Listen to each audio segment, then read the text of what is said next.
Hello, this video is just for me, and it's called What Do You Do When a Person Hurts You in a Way That They Can't Understand? Oh, it's gonna sound so silly and so funny, but it was Magic the Gathering pre-release this weekend for it's called March of the Machine. The Phyrexians are coming back, everybody. And my two partners both play Magic the Gathering, and so do I, kind of. I just learned they got me a commander deck, and they both got commander decks, and we've been playing at home, and I'm beating them. I'm really good. I've been learning and trying, and I play a blue-black zombie deck called Gisa and Gerald, and it's been really fun. I always thought Magic the Gathering was really cool. I always wanted to play Magic the Gathering. Both of my partners have heard me say that a million times about how back in the day when I would hang out at Christian's house, we'd go to this place called Copper Coin, and I would see these older teenage guys playing Magic the Gathering, and me looking like I look, I would want to play with them so bad, but they would think I was making fun of them. Back in San Francisco, he'd book pre-release tickets. I convinced him to, because he was kind of like, well, I don't have friends in the hobby and blah blah blah, but he was starting to get excited about it, and I told him that he should do it, that he should do the pre-release, and it became a thing. After the first time I went with him and sat in the coffee shop, and I didn't know a thing about Magic the Gathering at this point, not a thing. I'd never had the opportunity to learn, you see, because of, and we did maybe 3 or 4 Magic the Gathering pre-releases, and it was okay. I did feel left out, but you have to understand, in places like that, I have the instinct to dress more femme, so that if I mess up, I'm not judged as hard. So I don't really feel like I can play, because if I mess up, they might just think I'm dumb, or that I'm not serious about it, or that I'm just somebody's wife or girlfriend or whatever, as opposed to actually liking it and thinking it's cool. And so, now that we're living in New Zealand, my partner, we had a day where all 3 of us went around and looked at card shops in the area to try and see which card shops Jack would want to go to for the pre-release. He ended up finding 2 that he liked, so he booked April 14th is the day that the pre-release started. So for April 14th after work, Jack booked 1, and then he booked another one for Saturday morning after work. I have a prior commitment on Friday, and these magic events go for hours and hours. The event started at 6, so I said, I'll get ready, and I'll bring all my stuff with me. I had my outfit picked. I always wanted to play Magic, and I was starting to learn it, and I was being included, and so I had my outfit picked out. I had my bag packed. I wasn't gonna play the sealed event, the pre-release, because I don't want to be judged, but I wanted to go. So I packed my bag. I had my outfit laid out on the bed and everything, and my plan was just to go straight from my pole class straight to the Magic event. And as soon as the class was over, it was 6:30, event started at 6. Texted my partners and asked them, is there a space for me to sit?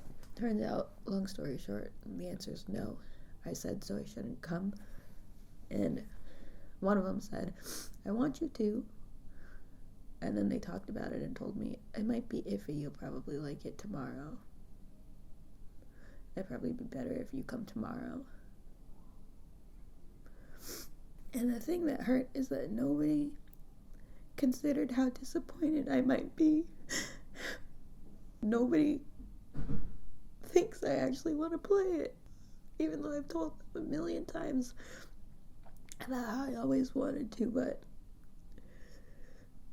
when you look like me, there's different feelings that go with it.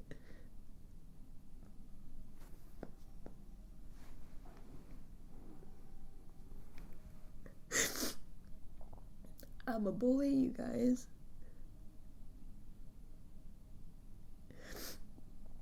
So I think these things are cool, and yet the spaces feel very closed to me.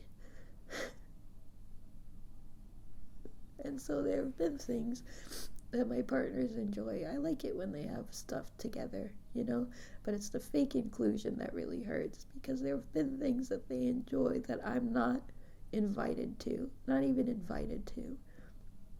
Like Magic the Gathering and D&D and their stupid fighting games, Smash and Multiverses.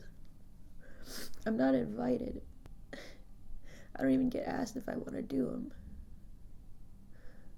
And the thing that hurts is I don't know why, but I have a feeling I know why. I think I might know why. And so, even if I think those things are cool, I can't do them. And that's the way it's always been. Because it hurts to feel like people don't see you. But how can you understand what you don't understand? I want to play these stupid games too. I'm a boy too. But I think that hurts is not even being considered. Just because I don't want to play, because I don't want to be judged for being bad at it, and for looking the way that I look, for looking like a fucking girl. It's harder to be in those places. It's way harder to be in those places. And so, feeling like my partners, who I love and who love me, and who are supposed to see me, don't realize that it's not from lack of interest, but because of these constant little rejections. When I don't get to go to these things, it's expected that I won't be terribly upset because I probably didn't want to go in the first place.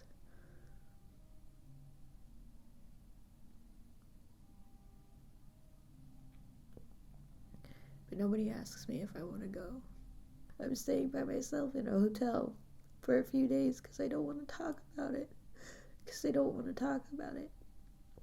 I don't want to see him. I don't want to hang out with him. And I don't want to talk about it because last night I couldn't go. And today they woke up and left without me. Nobody checked on me. Nobody knocked on my door. Nobody asked what I was up to or what my plans would be. Nobody tried to make plans for me. I didn't get a single "I'm sorry." Nobody said, "Hey, this must be really disappointing for you," because they don't expect it to be disappointing for me. But it's the lack of consideration, isn't it? That hurts. How do you make somebody understand when it's embarrassing to get excited about things that nobody... It's just a feeling I've had my whole life. Getting excited about boy things. And then getting let down, but nobody wanted you to actually be excited about them anyways, and nobody actually expects you to be, so you've got to temper your own excitement and temper your disappointment. Nobody sees how much it actually hurts to be excluded from the things that you want to be included in, and not just because you want to be included, but because you know you can't be there.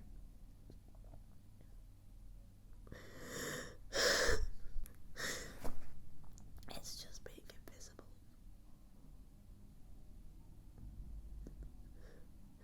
And having to stay invisible. So, I don't want to play this stupid fucking game anymore. Because it's not a game for me. It doesn't feel like anybody actually wants me there. So until I can find some friends, it's just not a game for me, is it? So I said, it might seem silly, it's gonna sound dumb, but I've been crying for hours. Access. Who gets access? Who's left out?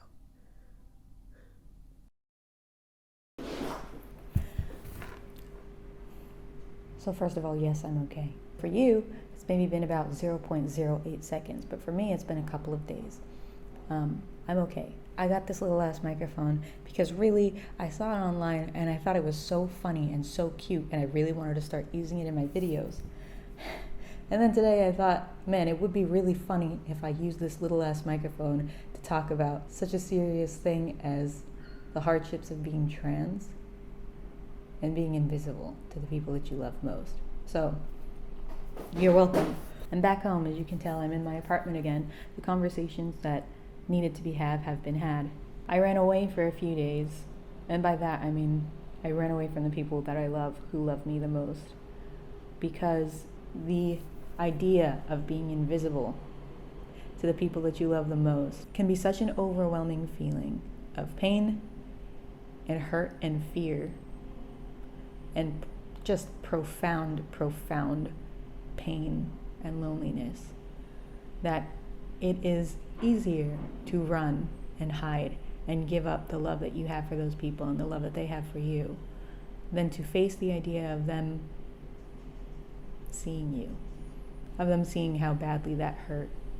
As a trans person who girl mows all the time, there are a lot of benefits, as you have seen me talk about in the previous 2 videos.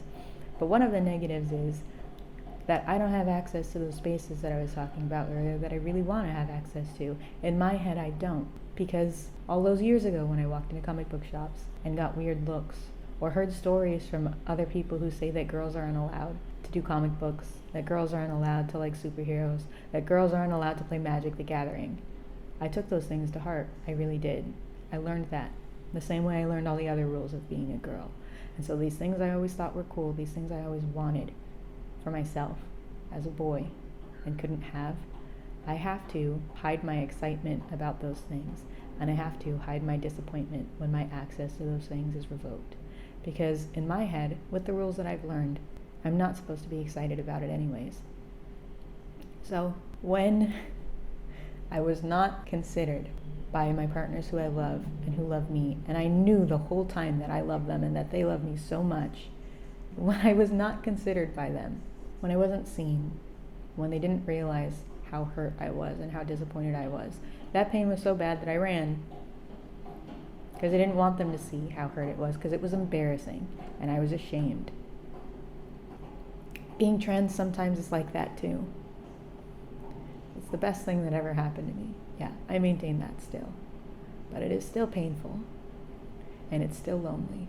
So when you feel like that, when you feel alone and you feel invisible, then the work is to stand where you are and tell people who you are. And trust that the people who love you and care about you will still care about you and love you. When you are invisible, the work is to show yourself. That is really hard work. But I didn't run far because, like I said, this was never about not loving or not being loved. This was never about not caring or not being cared for. This was only about not seeing, and about wanting to be seen. So I didn't run far because I wanted to have those conversations, even though it hurt, even though it was terrifying, even though I really didn't want to. I do trust my partners, and I do trust that they see me, and I do trust that when they don't, it's not on purpose, but it's only an oversight. And I do trust them that when given the opportunity, they will choose to see me a little bit more. And that is exactly what happened. So when I say the conversations that have needed to be had have been had, 2 people are in my corner now. Just a little bit more than before. Next time, I might get to play. Turns out there are things I didn't know about the hobby from having been, in my perception, actively excluded from it for so many years. And one of those things is, apparently, it's a very trans-friendly hobby. I got to see a lot of the art, that feature that is made by trans people. I learned that a lot of the people at the pre-releases are people who are playing for the very first time. And so sometimes being invisible is about hiding, and about having been hidden for so long.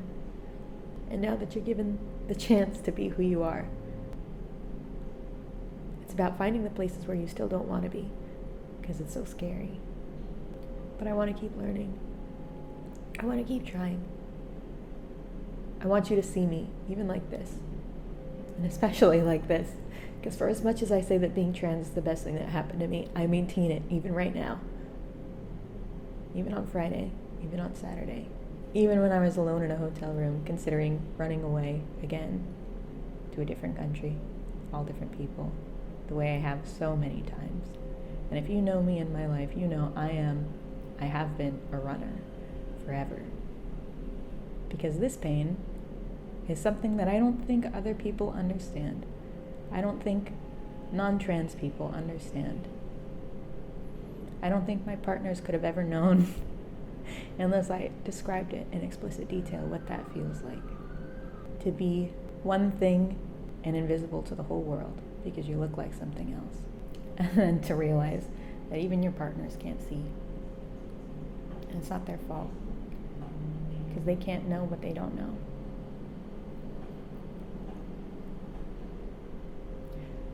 But I'm 30 now.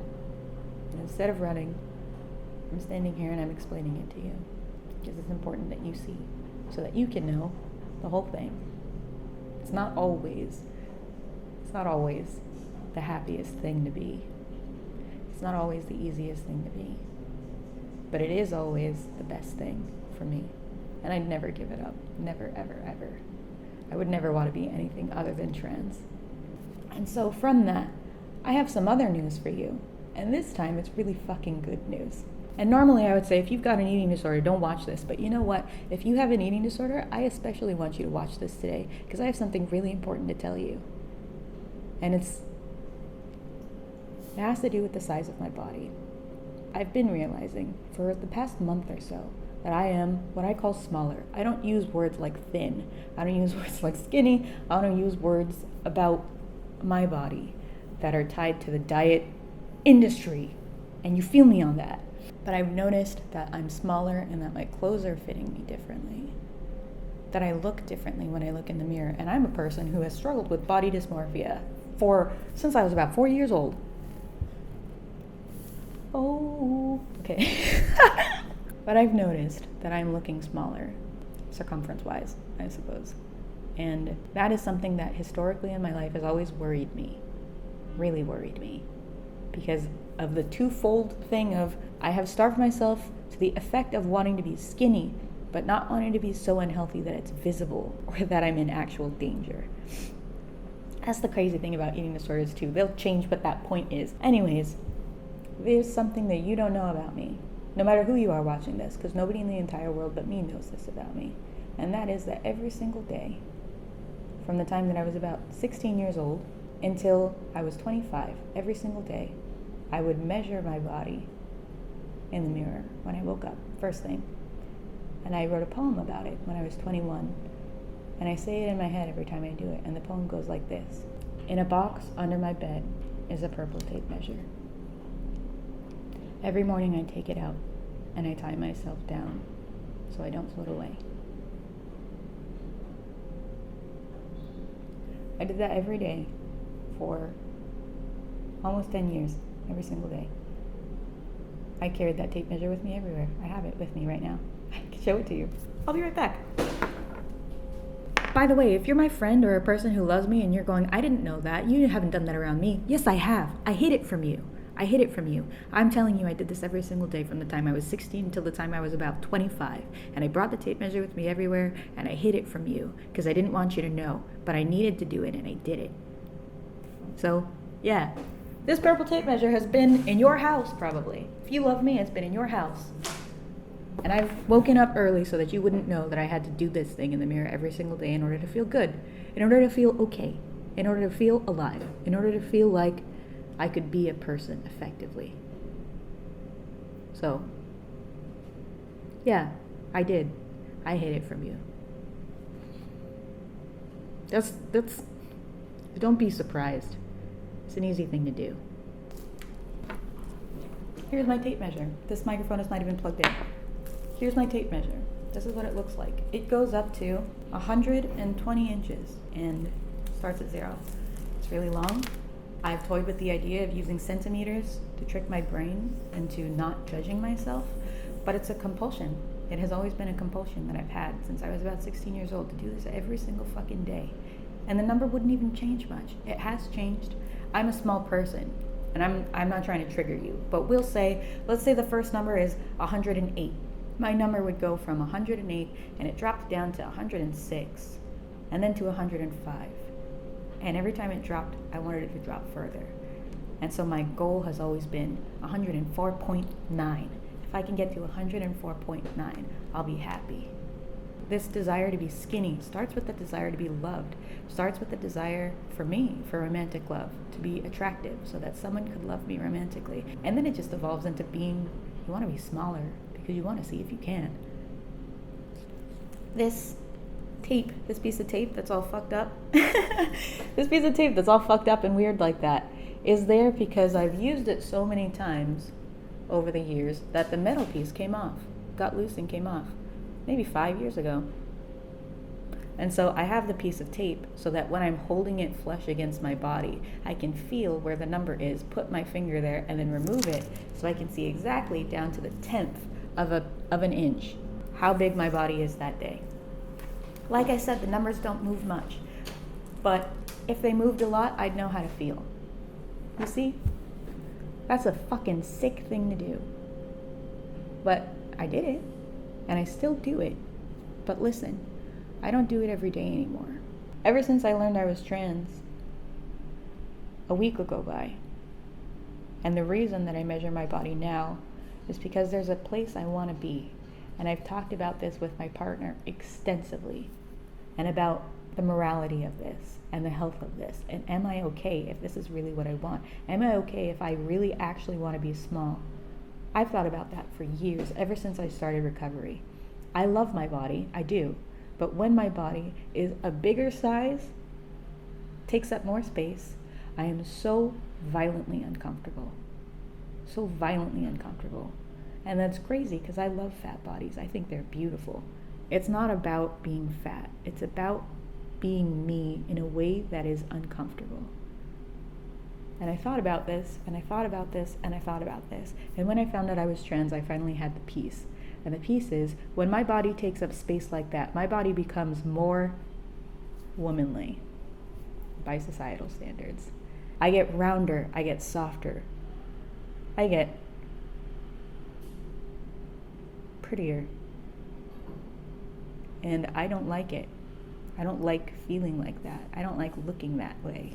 I like to be hard, buff, small, muscled. I like to be grizzled and sinewy. And that's not something that I've ever thought was possible in my body type. So I'd starve myself.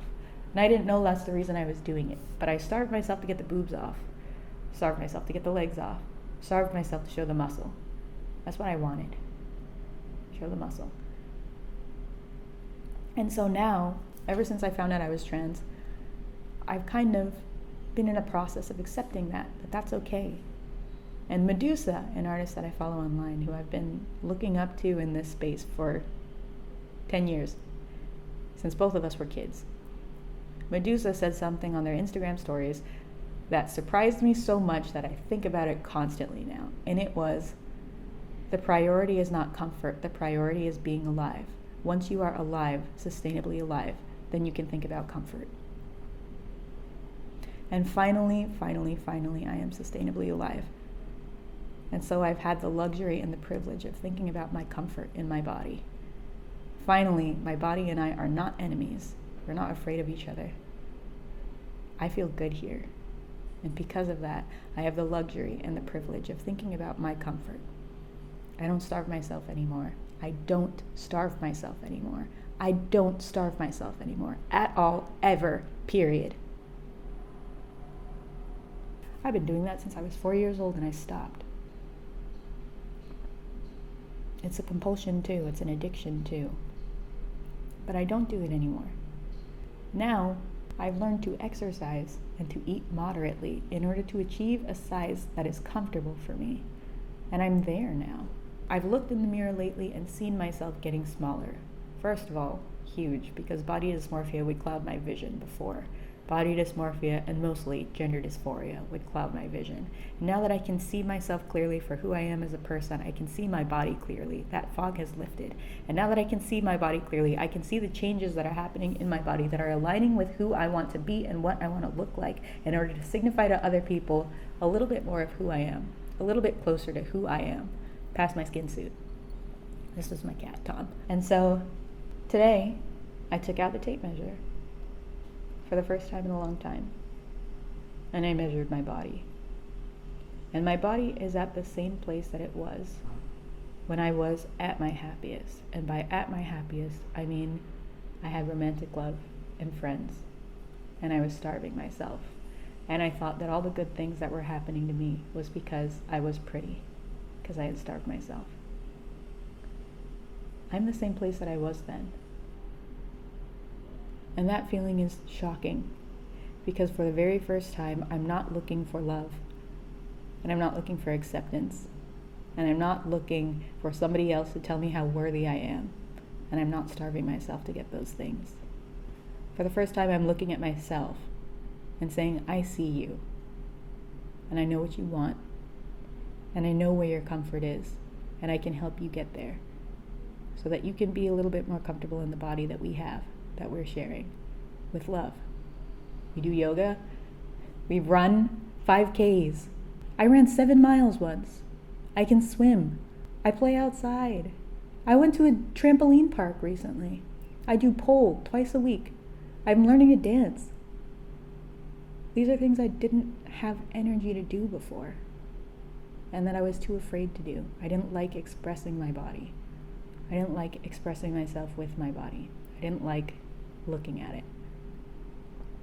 And so to come full circle, to be the size that I always dreamed about being, which is an arbitrary size, but to be that size, and to look in the mirror and to see myself, and to see that I have muscle, and that I look cool. And the reason that smallness is appealing to me now is because I want to be able to look in the mirror and have no doubt when the eating disorder tries to come for me and say, you're fat, you're unlovable, and this is all because of you. I want to be able to look at myself and say, absolutely not, I'm not. There's no seed for you to plant here. You cannot live here. My body is exactly the way that I wanted it to be my whole life. I worked hard for this. You can't trick me anymore. I want to be able to fight. So it's not that I want to be loved and I'm willing to starve myself to get it. It's that I want to fight for my life and who I am. I want to fight my brain when it tells me I'm not trans. To be standing here with a body that is so similar to the body that I used to starve myself in order to get, and to be able to say that I have this body because I want to look in the mirror and fight for my life, fight for a good day, so that I won't have to measure myself and see how to feel based off the number I see there. I want to be able to look at myself and say, no, there's no way that you're unlovable. There's no way that you're not exactly who you are. I see you. And I wanted to tell you about that progress because it shocked me how much better I've gotten. I used to dream about recovery and what it would feel like.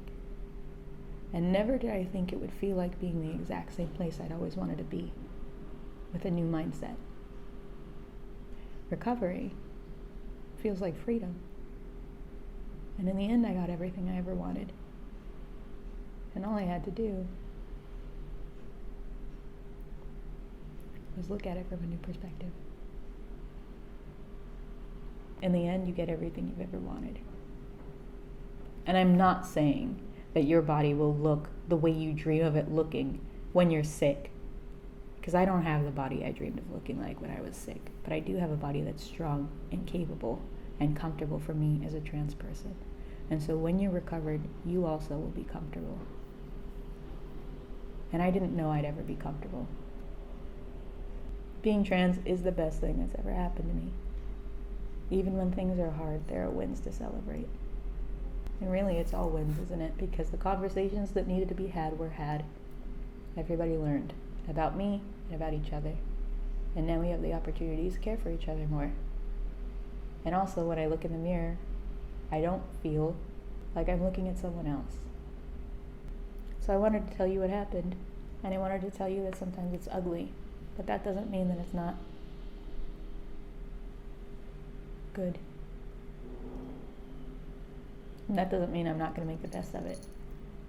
All we can do is be ourselves. That's it. Bravely. Unashamedly. And if we can't do that yet, then all we can do is work on it. So I'll be back to let you know what else is going on. But until then, this is a dub for me. The whole time it was a dub. I just didn't know it yet. Bye.